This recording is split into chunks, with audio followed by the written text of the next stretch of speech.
तो स्टार्टिंग में तोकितो मिस्टर कानामोरी के पास कोतेत्सु को लेकर जा रहा है और तोकितो को वो दिख जाते हैं और तोकितो तभी उनके ऊपर हमला करने वाले डीमन को मार देता है। फिर हम देखते हैं कि मिस्टर कानामोरी पेड़ के नीचे आते हैं और आकर तोकितो को थैंक्स बोलते हैं उनकी जान बचाने के लिए, और वो कोतेत्सु को देखकर भी बहुत ज्यादा खुश हो जाते हैं क्योंकि वो सेफ है और उन्हें लगता है कि कहीं कोतेत्सु को उस डीमन ने मार तो नहीं दिया। तोकितो कहता है, तो आप मिस्टर कानामोरी हो, तो क्या आपके पास मेरे लिए कोई स्वॉर्ड है? मुझे अभी न्यू स्वॉर्ड चाहिए।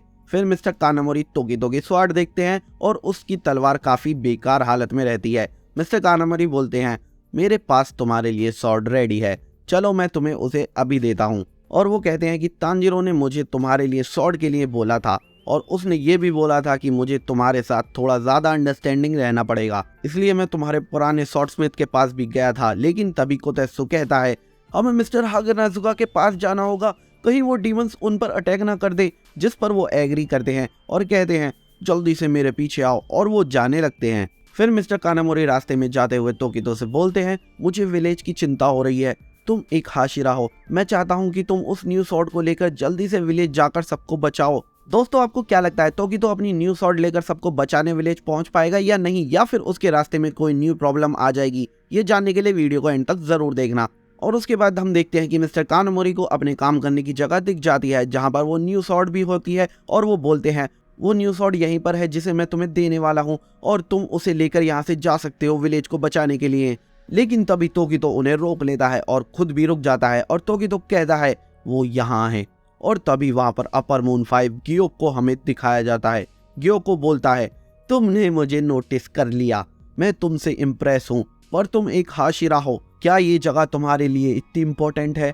आखिर तुम क्या छुपा रहे हो? उसके बाद हमें विलेज के हाल दिखाए जाते हैं जो कि काफी खराब है और वहां पर डीमन सभी पर अटैक्स कर रहे हैं। वहां पर एक विलेजर बोलता है, इन डेमंस के नाखून तलवार से भी ज्यादा खतरनाक हैं, उनसे दूर रहो। हम देखते हैं काफी सारे विलेजर्स अपनी लाइफ के लिए लड़ रहे हैं उन डीमंस से। तभी हम देखते हैं वहां पर आकर लव हाशिरा मित्सुरी आकर एक डीमन को मारकर कुछ लोगों को बचा लेती है। मित्सुरी बोलती है, आई एम सॉरी, मैं थोड़ी लेट हो गई, पर अब मैं इन सबको संभाल लूंगी। और वो बाकी सारे डीमंस को बहुत जल्दी जल्दी मारने लगती है। विलेजर सोचते हैं, ये कितनी फास्ट एंड स्ट्रांग है, आखिरकार ये एक हाशिरा है। और वो लोग मित्सुरी से विलेज चीफ को बचाने के लिए बोलते हैं। फिर हमें विलेज चीफ का घर दिखाया जाता है और वहां पर एक डीमन जो कि नॉर्मल डीमन से ज्यादा पावरफुल है, वो सबको मार चुका होता है एक को छोड़कर, और विलेज चीफ उस डीमन के हाथों में होते हैं। ये डीमन बाकी डीमन से काफी ज्यादा स्ट्रांग होता है और बड़ा भी होता है, इसलिए कोई उसका कुछ भी नहीं कर पाता है। लेकिन तभी वहां मित्सुरी आ जाती है और वो लव ब्रीथिंग की फर्स्ट फॉर्म यूज करके उस डीमन को एक ही बारी में मार देती है और फिर वो विलेज चीफ को गिरने से पहले ही पकड़ लेती है। वो कहती है, क्या आप ठीक हो लॉर्ड टैचिन? प्लीज मेरे साथ ही रहना, मरना मत। लॉर्ड टैचिन यानी कि विलेज चीफ ठीक होते हैं और वो कहते हैं, मैं एक सुंदर लड़की की बाहों में हूँ, ऐसा लग रहा है जैसे मैं 7वें आसमान पर हूँ।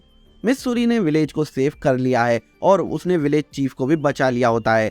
दोस्तों यार, वीडियो बनाने में काफी ज्यादा टाइम और मेहनत लगती है। अगर तुम्हें मेरी वीडियो पसंद आ रही हो तो यार वीडियो को लाइक कर दो और चैनल को सब्सक्राइब करके अपने इस भाई को थोड़ा सपोर्ट करो। फिर हम देखते हैं कि नेज़ुको तांजीरो को अपने कंधे पर लेकर भाग रही है, लेकिन सेकिडो अपनी छड़ी से उन पर अटैक कर देता है। नेज़ुको उसके काफी सारे अटैक से बच जाती है, पर एंड में उसे फाइनली हिट लग ही जाता है और बेहोश होकर वो गिर जाती है। लेकिन फिर हम देखते हैं कि तांजीरो उठ जाता है और वो नेज़ुको को उठाकर वहां से भागने लगता है। सेकिडो तभी काराकू से उन्हें उसके पंखे से उड़ाने के लिए कहता है और फिर काराकू उनके पीछे चला जाता है। एक बार तो वो दोनों काराकू के अटैक से बच जाते हैं, लेकिन काराकू उनका पीछा नहीं छोड़ता और वो उनके साथ बिल्डिंग के काफी बड़े हिस्से को उड़ा देता है। और हम देखते हैं उड़ते हुए नेज़ुको तांजीरो की तलवार को पकड़ लेती है। फिर हम थोड़ी देर बाद काराकू और सेकिडो को देखते हैं और काराकू बोलता है, ये हुआ ना अब कुछ अच्छा व्यू, और अब जब उन दोनों को छिपने के लिए कोई जगह नहीं मिलेगी तो हम उन्हें आसानी से देख सकते हैं और उन्हें खत्म कर सकते हैं। उस बिल्डिंग के ढेर में तांजीरो नेज़ुको से बोलता है, मैं तुम्हें कभी नहीं छोड़ूंगा नेज़ुको, मेरी तलवार छोड़ दो, मैं तुम्हारे ऊपर से ये सारा मलबा हटा दूंगा।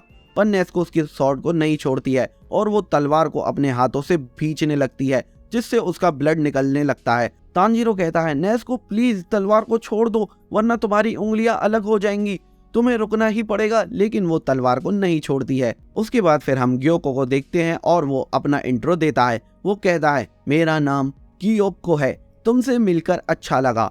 ग्योको कहता है, मुझे आज रात बहुत खुशी होगी अपने इन 3 गेस्ट को अपना आर्टवर्क दिखाने में। जिस पर तोकितो सोचता है, आर्टवर्क तुम किस बारे में बात कर रहे हो। फिर गियोको ताली बजाता है और कहता है ये रहा मेरा पहला पीस। और तभी एक दूसरा वेस्ट से कुछ स्वॉर्ड्समिथ निकलते हैं जिनकी हालत ऑलमोस्ट डेथ जैसी होती है और उनकी बॉडीज में तलवारें घुसी हुई होती हैं। उन्हें देखकर कोतेत्सु रोने लगता है और उनकी तरफ भागने लगता है, लेकिन मिस्टर कानामोरी उसे पकड़ लेते हैं और रोक लेते हैं। फिर गियोको बोलता है क्यों है ना ये कमाल का आर्ट वर्क।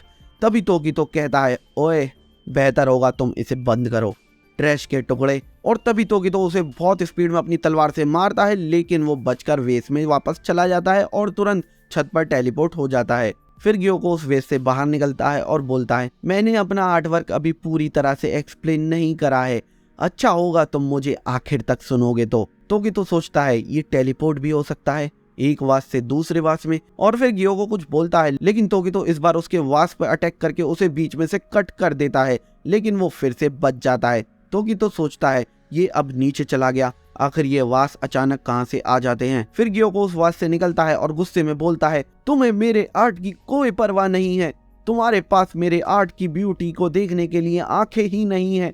फिर गियोको एक वास से 2 मछली निकालता है और उनके अंदर से नीडल्स का हमला करता है तोकितो पर, लेकिन वो उसे डॉज कर लेता है। फिर वो मछली मिस्टर कानामोरी और कोतेत्सु पर अटैक करती हैं और फिर हम देखते हैं उन दोनों को बचाने के लिए उन दोनों के सामने आकर तोकितो उन्हें उन नीडल्स से बचा लेता है, लेकिन तोकितो की बॉडी पर वो नीडल्स लग जाती हैं। तोकितो उन दोनों से बोलता है तुम मेरे रास्ते में हो, जाओ जाकर कहीं छुप जाओ। और फिर वो दोनों वहां से छुपने चले जाते हैं। फिर गियोको तोकितो से बोलता है अपने आप को देखो, तुम्हारा क्या हाल हो गया है, थोड़ी देर में ही पॉइजन अपना काम शुरू कर देगा, तुम एक हाशिरा हो फिर भी तुम्हारी ऐसी हालत है, आखिर मुझे अब कैसा आर्टवर्क बनाना चाहिए। लेकिन तभी तोकितो एक फ्लैश में उस पर अटैक कर देता है और गियोको भी तोकितो पर वाटर टाइप अटैक कर देता है। गियोको अपने अटैक को वाटर प्रिजन पॉट बोलता है, जिसके अंदर तोकितो अपनी ब्रीथिंग को यूज नहीं कर सकता है और वो अपनी तलवार से भी उसको नहीं कट कर सकता। गियोको बोलता है इस विलेज की तबाही तुम डीमन स्लेयर्स के लिए बहुत बड़ा जख्म होगी, और एक बार हमने डीमन स्लेयर्स को उनके घुटनों पर ला दिया फिर तो उबुयाशी की फैमिली का हेड भी हमारी रीच में होगा। उसके बाद हम वापस नेस्को को देखते हैं और वो तांजीरो की तलवार को नहीं छोड़ती है, लेकिन फिर तांजीरो की तलवार चलने लग जाती है नेस्को के ब्लड डीमन आर्ट की वजह से। तांजीरो ये देख रहा होता है और उसकी तलवार का कलर रेड हो रहा होता है और फिर नेस्को स्वॉर्ड को छोड़ देती है। तांजीरो उस स्वॉर्ड को उठाकर फिर एक मेमोरी देखता है जिसमें एक लड़की कह रही है दो ये रेड हो गई है, एक समुराई की तलवार सिर्फ बैटल में ही रेड होती है। तांजीरो सोचता है ये कौन है, लेकिन वो लड़की बोलती है वैसे ही ऐसा क्यों होता है, ये एक मिस्ट्री है, हालांकि नॉर्मली ये स्वॉर्ड पिच ब्लैक रहती है। तांजीरो बस यही सोचता है ये कौन है, आखिर ये कौन है। तब वो सोचता है हो सकता है ये एक इनहेरिटेड मेमोरीज हो मेरे एंसेस्टर्स की, और वो योरोची के बारे में सोचता है और वो बोलता है हो सकता है वो लड़की इस ईयररिंग्स वाले स्वॉर्ड्समैन के बारे में बोल रही हो, क्या उस ईयररिंग्स वाले स्वॉर्डमैन की तलवार पिच ब्लैक कलर की थी, मेरे पास भी उसके जैसे ब्लैक कलर की स्वॉर्ड है और मेरी स्वॉर्ड भी रेड हो चुकी है, इसका कलर बदल गया है।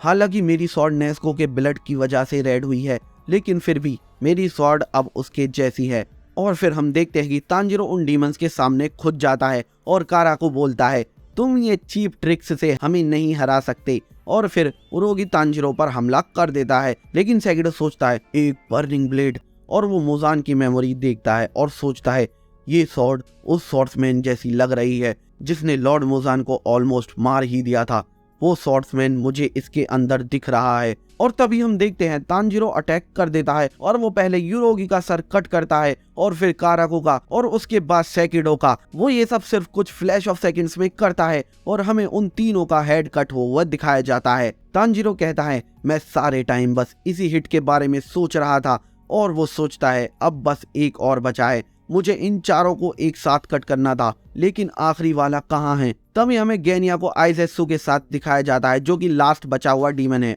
और आइजेत्सु का सर कटा हुआ होता है जो कि गेनिया के हाथ में होता है। तांजीरो सोचता है गेनिया ने इसका सर कट कर दिया, ये तो बहुत अच्छा है, पर क्या उसने इसका सर मेरे अटैक के सेम टाइम पर कट करा। तभी गेनिया पीछे देखता है और गेनिया का अपीयरेंस पूरी तरह से चेंज दिखता है। तांजीरो सोचता है क्या ये गेनिया ही है, ये ऐसे कैसे लग रहा है, ये डीमन जैसा कैसे लग रहा है। और इसी के साथ हमारा ये एपिसोड खत्म हो जाता है। दोस्तों आपको क्या लगता है आखिर गेनिया का अपीयरेंस डीमन जैसा क्यों लग रहा है, उसके साथ आखिर ऐसा क्या हुआ है? जल्दी से कमेंट में लिखकर अपनी थ्योरी बताओ और जानने के लिए इसका नेक्स्ट एपिसोड जरूर देखना।